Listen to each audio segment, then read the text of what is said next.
20 years ago, you had hard days and weeks and months sometimes. Life wasn't all sunshine and rainbows. Some days it rained, and it rained hard. But you made it through. Eventually, the rain passed and the sun shined again. 10 years ago, there was rain. If you look back 10 or 20 years, you may be happy to be where you are today, and you may even be able to think about how you wouldn't be where you are now without what you learned during that stormy season of your life. You may look back 10 or 20 years ago and wish that was where you are now. You may wish that you had the time or the life or the health or the body or the people surrounding you that you did back then. You had rain, but it passed, and oh, how you wished you could return. You may be living in a rainy season again, but maybe 10 or 20 years from now, you will look back at today and think, I wouldn't have gotten where I am today without learning what I learned back then. Or you may look at today and wish that you had the time or the life or the health or the body or the people surrounding you that you did back then. So enjoy today. If it's raining, dance in the rain, or at least enjoy looking out the window at it. But let it rain, because eventually it will pass. So just be grateful for today.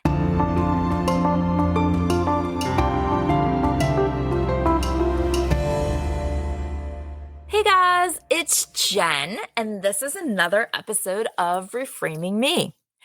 On last week's episode, we began a conversation about boundaries. And specifically, we talked about how our family system operates within a larger ecosystem and how there are external systems that influence our family system through the inputs that are coming in. And so we talked about the boundaries around our family system. If you haven't listened already, go back and do so, and then this will all make more sense to you. But last week we talked about specifically school and that as an external system for our family and the role that we as parents should still be playing in our teenagers' education so that we can kind of set them up to be successful human beings, I guess. Well, another area that we need to kind of help set them up to be successful human beings is in dating and romantic relationships. Okay, so those dating relationships are another input coming into our family system that we kind of have to be aware of. So just to kind of go back and briefly sum it up, I explained that families are systems. And so what that means is that each member is an interdependent and interrelated component. So for a visual, if you were to picture your family standing around in a circle and everybody had a bungee cord on that was all attached to every other person, when one person moved, we all would feel it.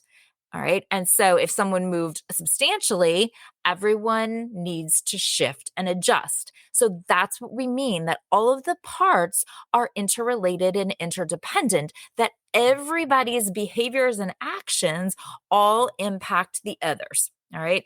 And so our family system has daily functions that we need to do to keep it going. And we all work together to perform these various functions to try to meet our family's goals. And because of the interdependence among all of us, all of our communication messages, they are interwoven patterns of interaction that stretch throughout the entire course of our family's history.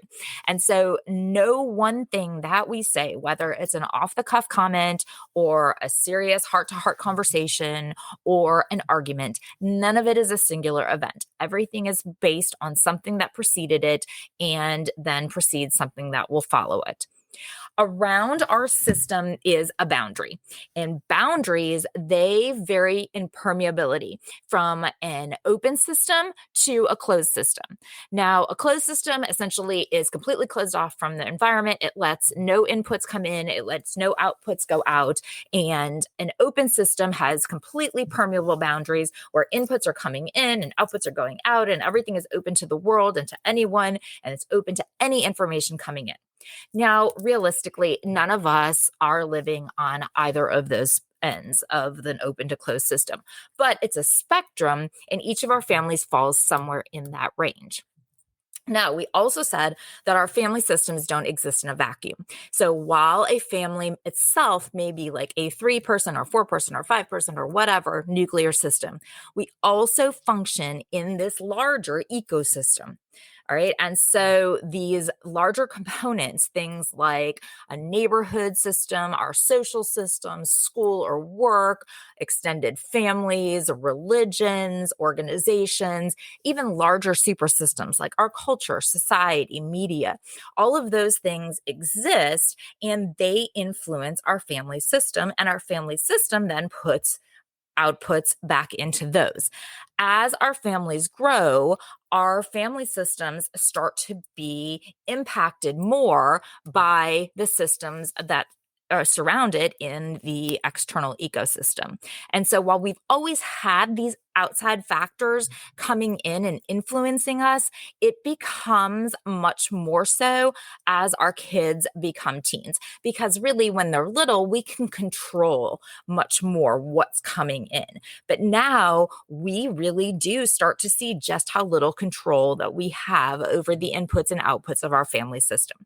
So, like I said last week, if you haven't listened, go back and listen. We talked about school and how, as parents, we can and should be involved in our teens' education to help them be successful. I did mention last week that this week is prom for my oldest. He's a junior.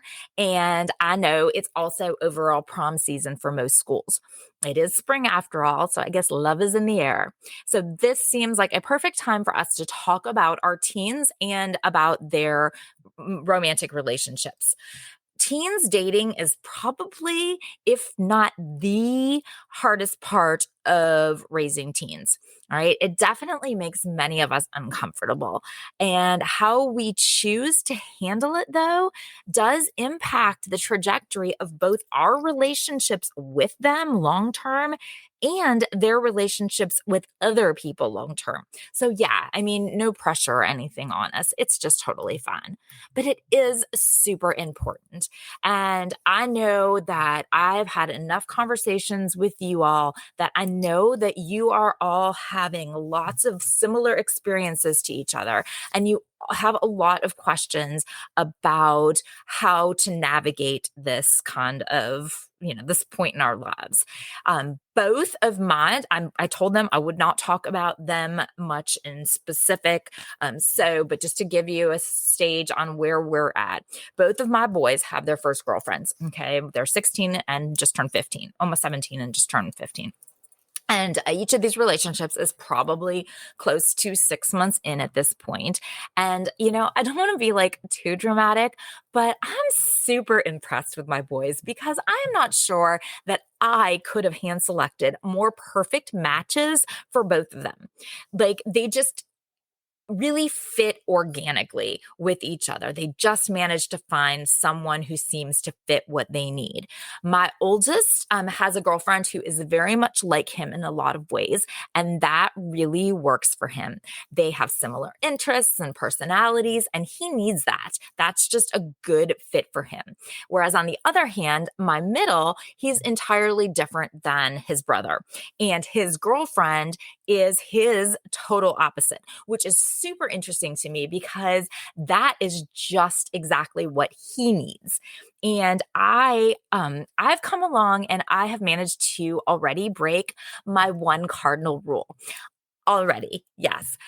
This is one of those things, when we have kids who are younger, we're the parents of tweens, and we're always looking and thinking, well, I have all the answers, despite I've never actually been in that situation, but I sure do have all the answers. Well, at that point in time, I swore up and down that I would never get attached to a girlfriend or a boyfriend this young. I've seen this happen to too many people, other moms who got attached to girlfriends or boyfriends or to their families, and then they break up, and it's worse than it ever would have been if they weren't so attached. Well, here I am. I knew it all back then. Well, girlfriend number one for each of my boys, and I am totally obsessed with them. I just love them. I can't help it. I love their families. They both come from such nice families. I text their moms. I legit have done everything exactly that I swore I wouldn't do. And then on top of that, my daughter is my middle's girlfriend's like her best friend. They're like best friends. And remember, those two of mine are only 18 months apart. So, of course, they have a ton in common. And now this has kind of been this like overlapping triangle. So, again, it just organically kind of works. But yet again, it's exactly how I promised we wouldn't be attached. Oh, well, one of those things that I thought I knew all the answers, but here I am. So instead, I'm going to switch the narrative on this and I'm going to reframe it and look at it like, wow, I am so lucky that they both chose such wonderful girls. And I'm going to go with they've chosen such amazing women because they have such a wonderful female influence in their lives. Yeah, that's me I'm talking about, just to be clear, in case you weren't tracking that one. But I must admit that dating is a lot on all of us. It carries over a lot more into our family than I had expected that it would. I guess I never really gave it much thought, but in addition to, seeing them at school and out of school a couple times each week, which seemed like, okay, that's what I expected. I guess I didn't take into consideration like the virtual togetherness, like all the time. They claim it's not, but it is. It's constant. The snaps, the texts, the FaceTimes, they really have a continuous conversation going from the moment their eyes open until the moment they close. I guess it's not constant necessarily, but it's definitely continuous. And I know that I have heard from many of you that you are noticing the same thing. And a lot of you are wondering if you should be putting time limits on that time spent together, what boundaries and rules need to be established, and asking, what is quote unquote normal for this age? And not only what is normal for this age and this stage, but what is normal in 2023, which is definitely not the same environment that we saw in the 1990s or the early 2000s. And we say, of course, quote unquote normal, but that is such a relative and subjective term, right? So that's what we're going to continue our conversation about today. Teen dating and how we as parents of teens can and should support and be or not be involved in it. I mean, there are so very many factors, so many layers to all of this. How can we possibly navigate it all? It's actually overwhelming when we think about it, which is probably one of the factors that makes us hate this stage so much.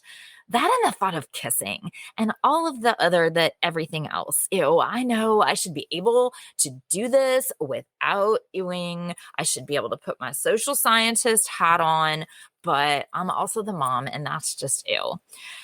Anyway, teen relationships are intense emotional experiences for a lot of kids.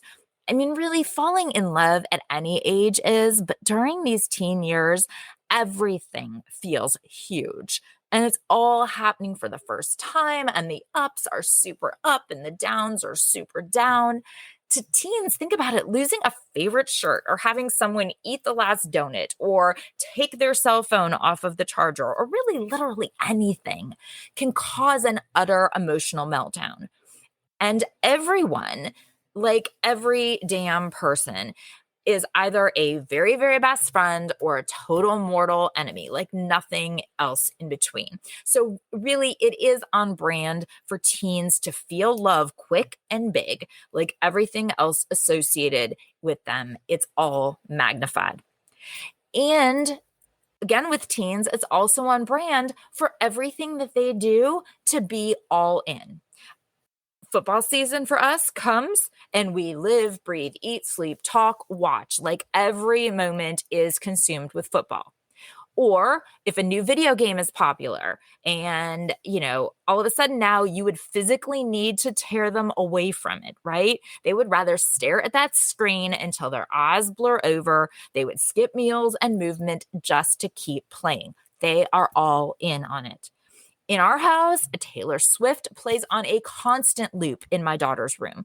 It's a new thing for her. Like when the tickets went on sale for the concert tour, she wasn't into her at all. So I didn't even try to get tickets. Now I have absolutely no need to ever see her because I like her, but I hear her music every damn waking moment. So I am good on that one.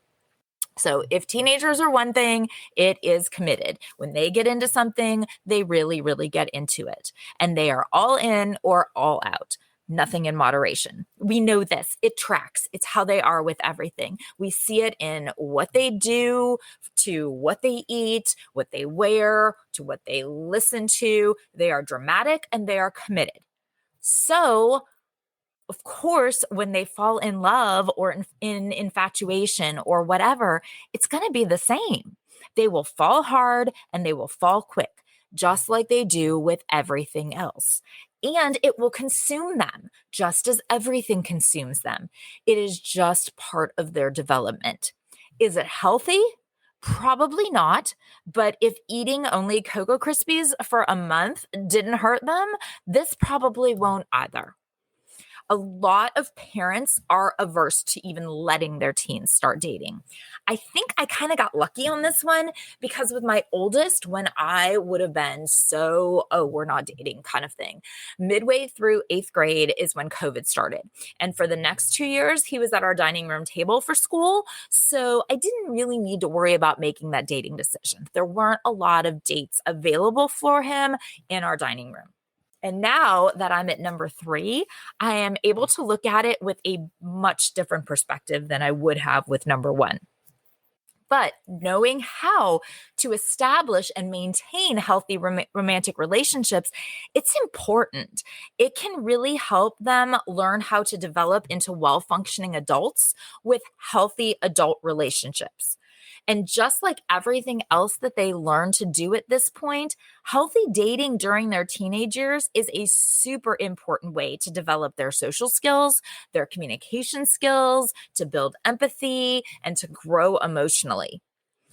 So, the question on so many people's minds, when should we even let our teens start dating? That is often a question I get.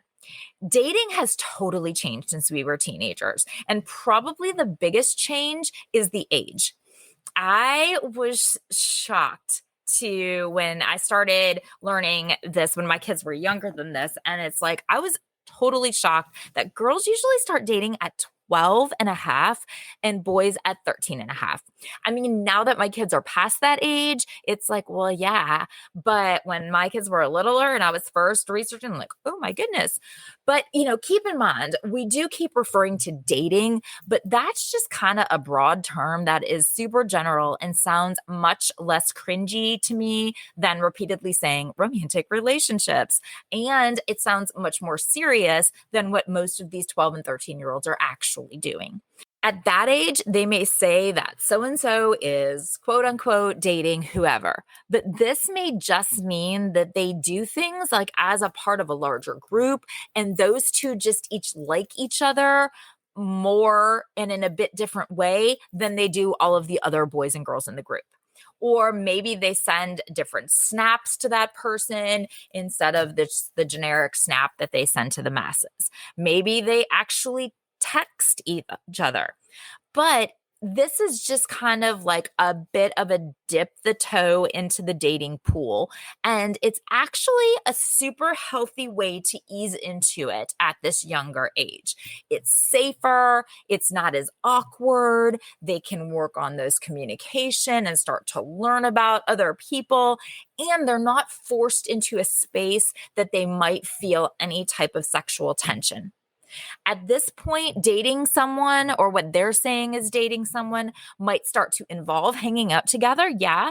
And just like back when I told you a couple of times in previous episodes that I'm an advocate of starting cell phones and social media early on so that you can monitor them. Well, I kind of feel the same with dating. If you let them hang out in groups and let their boyfriend or girlfriend come and hang out at the house, you can monitor them much more than you can if you wait till they're 16 and you just send them off. As parents, this early kind of stage of dating, this young kind of hangout thing is really when we also should and can more easily establish some boundaries and rules. It's also a perfect time to start talking to them about what they actually think of as dating. What are they expecting to get out of dating at this point or moving forward? Because teens often have some very unrealistic expectations of dating going into it. I mean, dating in general, let alone dating at 13 or 14, for sure is nothing like what they've seen in books or in movies or in, God help me, if God forbid, porn, ew. They need you and your expertise to help them to manage these expectations. Talk about the awkwardness of dates and about meeting their parents and about being respectful of their date. And it's also the time to establish the concepts of age appropriateness, their boundaries, peer pressure, personal values, and consent. When you are talking to them about this, before you tell them what you think is appropriate for this age, ask them what they think is appropriate. Because your definitions of terms might be substantially different than theirs. My daughter will refer to making out, which, of course, the first time she mentioned my son, quote unquote, making out with his girlfriend, I about had myself a stroke, I swear. Long traumatic story short, what she considered to be making out was, thank God, an entirely different ballpark than my definition. Of course, it did spur me to pull out the Schitt's Creek. We need to be careful with our hearts and our parts, and that we don't want a podunk baby out of wedlock. If you don't watch Schitt's Creek, you absolutely must. I mean, because the kids and I literally watch it on a loop. I couldn't even guess what round of watching that show we would be on at this point, at least 10 times, if not way more than that at this point. Anyway, yes, it's a good time to remind them that private parts are private. That was a Modern Family reference, which is the other show that we have been through at least 100 times. Okay, I promise I'll stop now. But it is a good opportunity to set the foundation for your expectations and why you have those expectations. You can start small. It's also a good time to start talking about their feelings and the emotions that are attached to dating. I mentioned in the I Will Survive episode the concept of cognitive complexity. Cognitive complexity is the idea that as our brains develop, we can have more detailed and complex thoughts.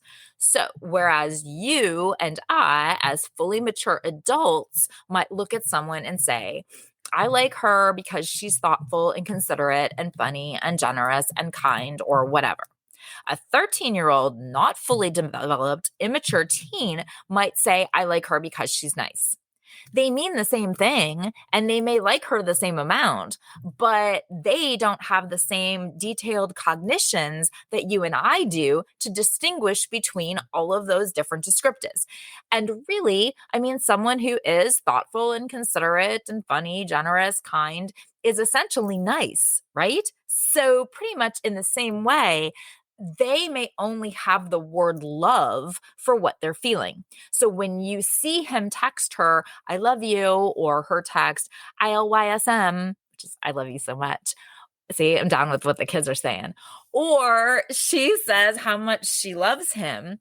Keep in mind that they might just not have the adequate specific words yet for what they're feeling. And as well, everything at 12 or 13 or 14 is extreme, like we said. So their feelings here are certainly going to be extreme. It's okay. It's normal. And you definitely aren't going to build a relationship with them with pointing out, well, you don't really love him. You barely even know him. And you're only 13. You don't even know what love is yet. I know that I repeat this very often in the course of this show. but never belittle what they're feeling. When we feel something, any of us, no one has the right to tell us that we don't. And so their feelings are valid because right now, to them, they really do feel in love. And who are we to say that they're not? Around 15-ish, give or take, depending on maturity, it's pretty reasonable to consider formalizing those, can she come over to hang out, into more one-on-one dating and actually get to be more along the lines of what we traditionally consider to be dating. Now seems as good of time as any to walk us through the stages of teen dating. Okay, so for us, it's important that we understand what typical teenage relationship development looks like and how we can expect them to behave. I mean, it has been probably about 20 or 30 years for us since we were teenagers in love, right? And we may not remember just how we felt. And I can guarantee you we have no clue of how obnoxious we acted. And the world has changed in those decades, and dating has changed too. Cell phones and FaceTime and social media are obviously the hugest changes since then. They can essentially be together in some capacity like all of the time. If you're wondering what is that normal that we mentioned, teens in love will act distracted or be daydreaming all of the time. They may be more antsy and anxious. They're unable to focus. Their appetite might even decrease. They'll want to stay up late and they will spend so much time texting or snapping or talking on the phone. I know it's hard to even notice when it's more, right? And their moods, well, you know how super stable their moods typically are? Well, you ain't seen nothing yet. Teens in love, well, active volcanoes are more stable than their moods. But again, pointing this out to them probably isn't going to help very much. So you may just want to ride it out a bit for the sake of peace in your home. Early on, like the pre-dating part, it's all about the crush. Okay. Who is crushing on who? That's really the first stage of this. At this point, either one or both of the kids may not even know that the other person is crushing on them. They may not even talk to each other or think the other person knows them. But this is the pre-phase when they may start talking to their friends about it. They're always asking their friends, so who's your crush? Then in phase 2, this is when they finally connect. This is the flirting or the talking to stage. They find ways to hint to other people that they are interested in that person, or maybe even hint to the other person without actually saying so. They'll find ways to ask them a question or drop something in the hallway or send them a snap that's different than the snap that they send to their 4 Brazilian other snap friends. They may text them or find ways to let the crush's friend know and feel them out to see if their crush is crushing on them too. They're flirting and they're doing some recon at this point. Now, in this stage, they'll be really anxious because they're risking getting rejected. And that's scary, right? They'll probably go back and forth. Should I tell them or shouldn't? How should I do it? Who should I tell? You'll probably notice them being extremely distracted or nervous. They'll possibly obsess either alone or with their friends about a conversation or about a comment or about what this snap means or the fact that they made eye contact in the hallway. Then, once they feel relatively confident, they make the leap into stage 3. And this is where the relationship actually begins.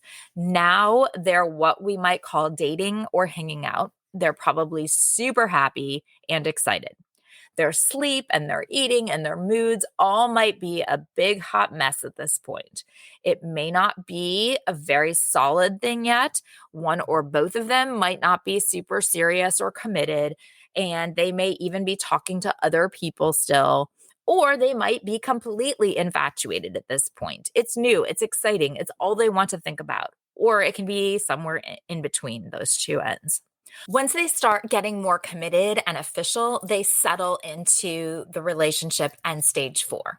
They are officially in a relationship. They become more comfortable with each other and want to spend time together every day. They just want to talk and text and be together because they are beginning to trust and rely on each other. And while some parents will say that this is unhealthy, it's very normal at this point. It's a typical component of relationship development. But because people may fall a bit to the wayside or other interests may start to lessen, it can definitely be concerning to watch from the outside. You may see a kid who was really into his friends losing touch, or a girl who was super into sports not practicing like she did, or grades may begin to suffer. Although it's very common, navigating this minefield is one of the less fun jobs of being a parent. When you do notice issues, it is best to enter into the conversation as just that, a conversation, not an accusation that you are spending too much time talking to or texting with or being with them and not enough time on whatever else. Instead, try open ended observational questions like, I've noticed that you're not spending much time with your friends lately. What have they been up to? Or I know how much fun you have with him. I'd love for him to spend some time with us so we can get to know him better too. And I'd also really like for you to hang out with us a bit more again too. We miss you. Or why do you think you're missing so many assignments? Or why do you think your grades are lower? You know how much I love that you're happy in this relationship, but I'm also worried that it's making your grades suffer. Do you think that there might be a relationship between the two things? Obviously, you want to continue this relationship, but I know that it is still super important for you to get good grades. How do you think that you can better balance the two? Talk about it. Don't accuse, don't point fingers, discuss. They are in an adult ish relationship. It's appropriate to have an adult ish conversation. When I hear the question from parents like, should I make them break up? All I can think is that's really cute that you think that will A, work, or B, fix the problem, because A, it won't at all. It's not like a passy when they were little that you can just take away and put up on a shelf out of sight. With my oldest, when I took it away from him, I just played very stupid. When he'd ask for it afterwards, I'd say, I don't know what passy. I don't know. It's just gone. But I'm pretty sure that saying, I don't know her, she's just gone, isn't going to work. And B, it won't fix the problem. They're still going to be obsessed. Only now it's also forbidden, which is so much hotter. And they're mad at you. And you're only pushing them away. And they're still going to find a way. They're just going to get sneaky about it. This is where those boundaries and rules that we've talked about are going to become important. Okay, so this same stage is also where, as their love gets more intense, they may start to explore sexual activity. So that is yet another super fun adult conversation to have. I just cannot begin to imagine why, pretty universally, this is one of our least favorite stages of raising kids. Can you? I know I can't. So go back to our stepping out of your comfort zone episode on having difficult conversations. Yes, it will be difficult, but yes, it is critically important. And no, it will not be as horrible as you are envisioning. I mean, it couldn't be half as awful as we imagine it, right? But even if you have been open and comfortable talking about puberty and sex with them all along, you'll need to revisit your earlier dating conversation and be sure to specifically emphasize safety and protection and consent and violence and controlling behaviors. And yes, once again, those boundaries. This stage is typically the longest stage of a teen relationship, and couples may stay here briefly or for years. Who knows? But during this stage, we can expect them to be more relaxed and feel secure in this stage. They're in love for sure. Will they actually be in love? Who knows? It's hard to say for them or for anyone, really. I mean, love can be hard to define and recognize at any age, and certainly tough amidst a flood of teenage hormones. Is it just sexual attraction? Is it real love? Is it something else? It really doesn't matter because if it feels real to them, whether the relationship lasts a week, a month, a year, or all of high school, if it feels real to them, it's real and we need to treat it as such. Just because we can look back with age and wisdom and experience on our side doesn't mean that they don't feel the way that they feel. And we should never take away their right to feel what they're feeling. Now, while that middle stage may last for some relationships, other relationships may move into the fifth stage and start to get restless. Someone may start to feel irritated or trapped or concerned it's too serious, or one might not feel as strongly as the other person does, or someone might start to feel attracted to someone else. Regardless, teens often end up on different pages of a relationship and cracks may begin to form. We may start to see them being more anxious or irritated or sad. Inevitably, for most, the sixth stage or the breakup comes next. It may be gradual or it may be sudden. It may be mutual or it may be one-sided. It may be in person or by phone or by text, but however it happens, it hurts the same. We will see them withdraw so that they can kind of regroup themselves. They may spend time in their bed or sleeping. They may be sad or angry, full of tears. You definitely need to keep an eye on this stage because breakups are hard for anyone at any age. And remember, we said how everything is magnified for teens. Well, that is definitely true with breakups. And some may even have thoughts of self-harm or suicide or using drugs or alcohol to cope with the loss. Definitely go back to the I Will Survive episode where we had a conversation about rejection and heartbreak. And yes, unfortunately, most teen relationships will end up in some type of heartbreak. So, just like we walked through in that episode, helping our kids through heartbreak and disappointment is a super important job for us as parents. But it's definitely not our only one when it comes to guiding them through dating. Oh, but what if they aren't dating? Is my kid normal if he or she is not dating? Well, yes, 100%. Even though teens tend to start dating in their mid-teens, it is also totally normal for teens to not date. In fact, studies show that both the percentage of teens dating and the percentage of teens having sex have decreased substantially since the 90s. Like in 1992, only 15% of teens had never dated. Yes, hi, it's me. I was totally one of that 15% in 1992. But now I'd be like the norm. Nearly 50% of teens haven't been in a dating or romantic relationship now. And in 1990, 54% had had sex, and now only about a third.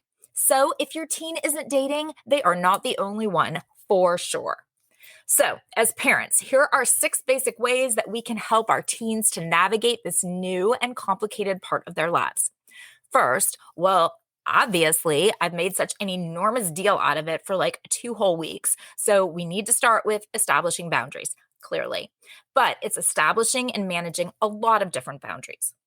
You need to clearly set the boundary around your family, but also it needs to be permeable enough to welcome others in and make them feel comfortable. If you don't welcome them in, you really run the risk of pushing your teen away. But at the same time, you also do need to maintain a boundary around your family system, and you need to continue to maintain your family's goals by establishing rules. Setting a curfew and a rule that we must know where you are. We need to meet the date or we need to meet their parents. You need to keep doors open or you need to have a parent at home when they're over. Maybe age ranges of who they're allowed to date, where they're allowed to go on dates. You can spend one of the weekend days together and the other is for family time, or your grades and sports need to remain a high priority. The possibilities for rules here are endless. It is especially helpful, though, if you involve your teens in this process rather than just laying down the law or telling them how it is. Make them a part of the reasoning and even the decisions on the rules, and they're going to be more willing and more receptive. Contrary to what they'll tell you, and honestly, it's contrary to what they even think, which is why we're the bad guys so often. But they want and need boundaries and rules. Some of them, yes, if they're in a situation that they're uncertain about, it is definitely helpful to be like, ugh, I can't. My mom says no. Ugh, she's the worst. But secretly, they're glad to have that out there. Let them know that you can always be their out, even if it's not a rule. My mom won't let me is the perfect escape without needing to say, I don't want to. I know I always tell my kids, feel free to throw me under the bus. I don't care if they think I'm the worst. And that goes into our final boundary too, the boundary around themselves and what they want to do and what they are ready for physically and emotionally. That is a super important boundary to uphold. And ideally, you can help them to clarify what that boundary is. Okay, enough. I cannot say the word boundary one more time. Ugh. Okay, so second, they need you for safety. Yes, they are adult-ish, these semi-adult kids now, but they aren't adults. And we are ultimately still the brains behind this organization, especially when dating comes into play. We need to meet the people that they're dating so that we can first off note if there is any imminent threat. Like, I get that people develop differently, but he sure doesn't look 16. But even more than that, it establishes to them that you're around, you're involved, you're watching. And if they happen to have met online, this becomes so much more important even. Safety always goes back to the rules about curfew and knowing where they are. I am a huge fan of Life 360. And before that, Find My Friends. I mean, I have my parents and I have a couple of my closest friends. We have our locations in addition to, of course, my whole group. It's not like I sit there and I snoop on everybody, but I do like to know that if, God forbid, anything happened, that I know where they are and they know where I am. All right, the third is guidance. They need you to guide them. No matter how grown up and how cool they feel or want to act, ultimately, they have no clue what they're doing. They need our help to work through their emotions, to manage their expectations, to answer their questions, and set up some boundaries. Oh, I had to say it again. I'm sorry. All right, fourth, they need us to let them grow up a bit. Trust me, I hate the thought of it as much as any of you do, but they are. And we need to let them do this. So give them privacy within reasonable limits, of course, but resist the urge to snoop. Trust them. Give them the space that they need right now. Okay.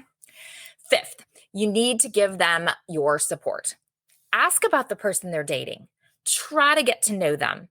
Be involved and try to establish a relationship with them. Keep in mind that this is their life and not yours. Just because maybe you have imagined them dating someone who is more of an athlete or smarter or blonder or more outgoing, or maybe you didn't imagine them with someone of that race or ethnicity or gender. They are at the amazing stage of finding out who they are and what they are interested in, which is so exciting for them and so very scary too. And they need us to be supportive of them on this journey. This is a key time to remember that no matter how many times we caption our Facebook photos with my mini or mini me, they're not mini yous. And they may not check our boxes or fit our exact expectations, and that's okay. But they do need us and our love and our support. Last, if you are a regular listener of the show, you can probably guess how I'm landing this plane. That's right, communicate. Talk to them.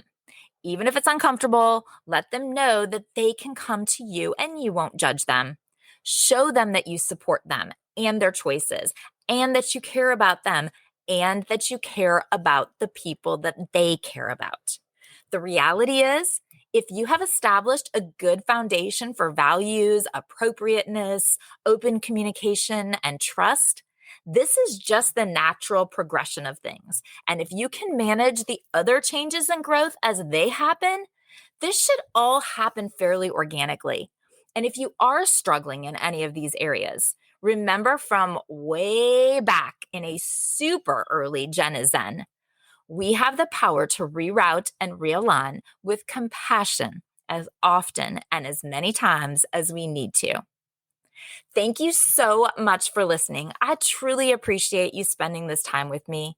Please remember to follow the show so that you don't miss out on any new content.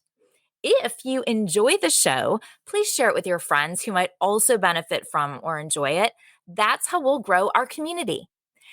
And if you might consider, I would love if you went in and rated it 5 stars, obvi, and write a review because that will help others to find us too. Reach out to me on socials on Instagram and TikTok at Reframing Me. And on Facebook, it's Reframing Me. And join the Facebook group Reframing Me, the podcast community, to connect with other women who are also raising teens and rediscovering themselves. Until next time, be well and always communicate.